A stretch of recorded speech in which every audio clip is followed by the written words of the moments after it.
안녕하십니까. 하이프림입니다. 자, 이번 시간에는 2024학년도 정시 컨설팅에 대해서 설명을 좀 드리도록 하겠습니다.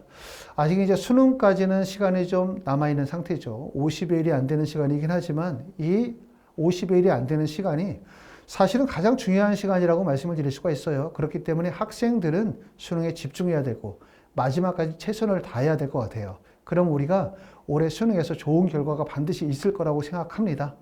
자, 우리는 뭘 생각하냐 하면, 그럼 수능 시험을 봤었을 때, 수능에서 과연 어떤 성적이 나올까? 또 그 성적을 가지고 어떻게 원서를 쓸 것인가? 이 부분에 대한 고민을 반드시 하셔야 되거든요. 정시는 수시와 다르다. 이 점에 대해서 제가 여러 차례 설명을 좀 드렸습니다. 자, 올해 입시가 어려운 점은 무엇보다 첫 번째는 재수생의 숫자의 증가예요. 보시는 것처럼 2023년도에 수험생이 50만 8,030명이었고 2024년도에 수험생이 50만 4,588명으로 전년도에 비해서 3,442명이 감소가 되어졌지만, 자, 수능 지원자의 현황으로 봤었을 때 2024학년도 졸업생의 숫자는 14만 2,303명에서 15만 9,742명으로 전년도의 28%에서 31.7%로 약 3.7% 증가했어요. 자, 그러면 전년도에 최종적으로 수능의 시험을 본 재수생의 비율은 31.13%거든요. 그럼 전년도 대비 3.7%가 증가한다라고 하면 대략적으로 34% 정도의 비율이다. 놀랍죠? 31.13%의 재수생의 비율도 매우 높은데 34%의 재수생 비율이 된다고 한다면 입시가 정말 어려워질 수밖에 없다. 이 비율이 증가한다는 것은 당연히 첫 번째는 현재 고등학교 졸업 예정자인 고등학교 3학년 학생들 입장에서 볼 때는 수능, 재수생과의 경쟁에서 매우 불리할 수밖에 없다는 점이고, 두 번째는 재수생이 증가한다는 점이 재수생들에게 유리한 것만은 결코 아니에요. 이 재수생이 증가한다는 점은 특히 3수, 4수, 5수, 특히 서울대나 연세대, 고려대학교 또는 의대나 치대를 다니면서 현재 재수하는 학생들이 많고 고득점자의 비율이 늘어난다는 얘기고, 그 얘기는 결국은 내가 수능에서 6월이나 9월보다 수능 시험을 못 볼 확률들, 아니면 시험을 잘 본다 하더라도 높게 평가를 못 받을 가능성이 높아진다는 얘기이기 때문에 결국 재수생의 증가, 그 중에서도 고득점자들의 증가는 수능이 상대적으로 어려워질 수밖에 없다라는 이야기를 하는 거기 때문에 경계해야 되는 내용이라고 말씀을 드릴 수가 있어요. 자, 우리가 이제 수능이 특히 작년도에서는 국어가 쉽고 수학이 상대적으로 어려웠어요. 특히 우리가 6월에서는 수학이 상대적으로 어려웠죠. 그러다 보니까 6월에 모의평가 시험을 보고 난 다음에 킬러 문제에 대한 얘기, 그 다음에 수능의 난이도에 대한 문제, 그 다음에 교과 범위 밖에서의 출제에 관한 문제에 대한 것이 논란이 많이 이루어졌고, 특히 지금 보시는 것처럼 2023학년도 수능에서 수학의 만점이 145점이었어요. 이것도 상대적으로 상당히 높았죠. 국어에 비해서 높다 보니까 수학이 상당히 어려웠다, 불수능이다, 이런 얘기가 나왔는데, 지금 보시는 것처럼 올해 6월 모의평가에서 국어의 표준점수 만점에 151점이에요. 그러면 1등급과 만점 간의 점수가 134점에서 151점이니까 무려 점수가 17점. 결국은 수학이 그만큼 어려웠다는 얘기인데, 항상 수능은 수학이 어렵죠. 왜 수학이 어렵냐면 수학이 결국은 상위권 학생들, 의학기여를 가려고 하는 상위권 학생들의 어떤 변별력을 발생시킬 수 있는 영역이기 때문에 수학이 상대적으로 어려울 수밖에 없어요. 그렇기 때문에 항상 수학은 어려웠습니다. 하지만 올해는 여러 가지 이제 논란의 여지가 있기 때문에 수학에 대한 난이도를 낮추려고 하고 전체적으로 수능을 좀 더 평이하게 가자고 하는 취지, 이런 부분들이 많아요.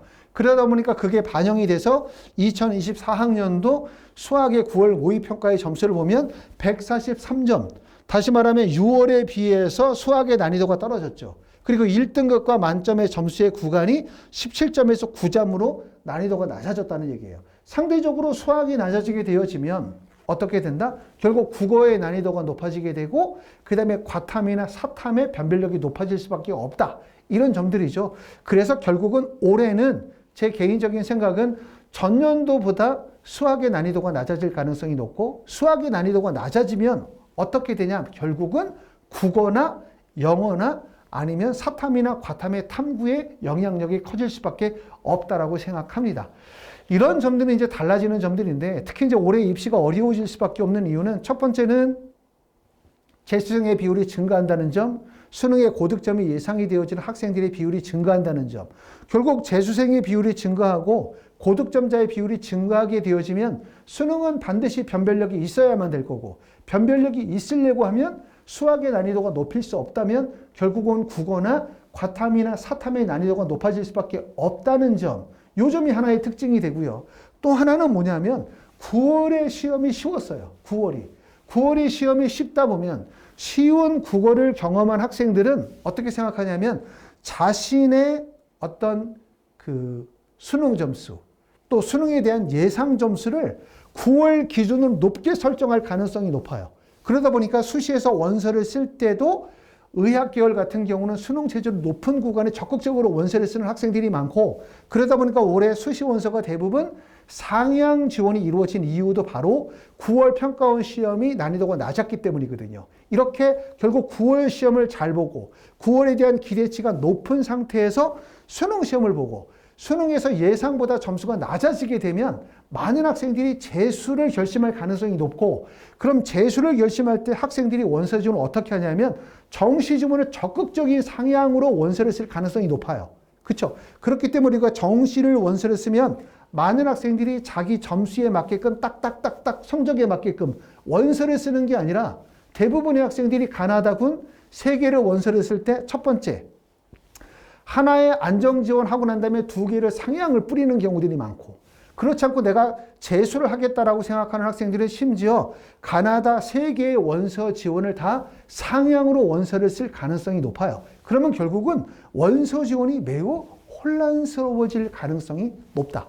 그래서 제가 이제 지금 일부러 대학별 입시 결과에 대한 분석을 서울대, 연세대, 고려대, 서강대까지 지금 진행하고 있는 이유, 이런 설명을 드리는 이유가 바로 뭐냐면 2024학년도의 정시는 매우 혼란스러워질 가능성이 높다.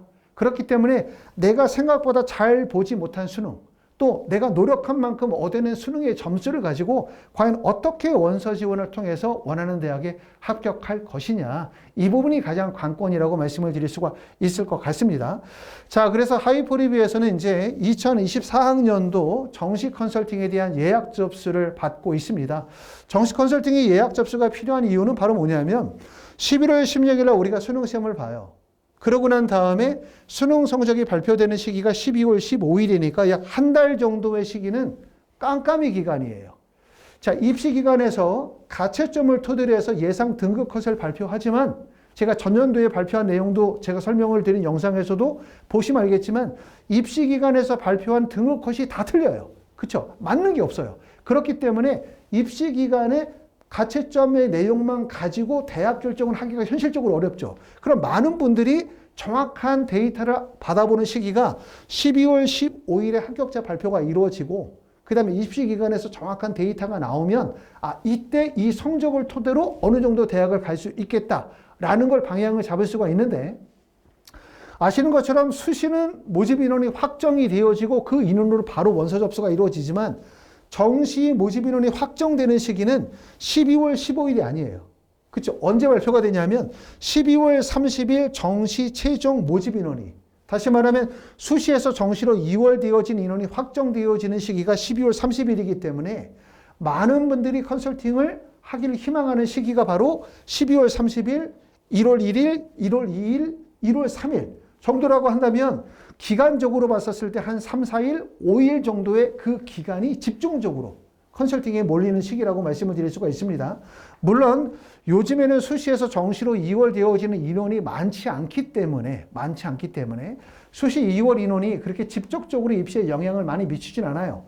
하지만 대부분들이 희망하는 시기가 바로 크리스마스 이후에 한 열흘 정도의 기간이기 때문에 결국 그 기간에 가장 중요한 시기에 컨설팅을 희망하신다면 미리 예약 접수를 받아야만 한다. 이렇게 말씀을 드리게 되고, 하이프리뷰에서도 정시 컨설팅을 진행하는 저를 포함해서 여러분의 선생님들이 계십니다. 그리고 지금 이제 미리 예약 접수하시는 분들은 저와 함께 제가 직접 컨설팅을 진행하게 될 거고 여러분들이 원하는 시기에 예약 접수를 받아 컨설팅을 진행하도록 할 겁니다.